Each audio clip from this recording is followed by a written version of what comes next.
প্রিয় ভিউয়ার্স, আসসালামু আলাইকুম। আজকে টোটাল বাংলাদেশে শাটডাউন চলতেছে ছাত্রদের কোটা সংস্কার দাবিতে। তাই আজকে আমি আসছি এখানে মোস্তফাপুর বাজারে।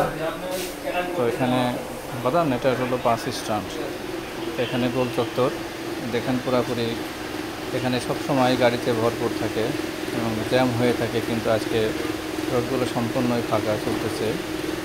মাঝে মধ্যে দু একটা গাড়ি দেখা দিচ্ছে, তাছাড়া আর খুব একটা গাড়ি দেখা দিচ্ছে না এবং অটোগুলো অ্যাভেলেবল পাওয়া যাচ্ছে এবং দূর দূরান্তের বাস এখানে চলছে না বললেই চলে।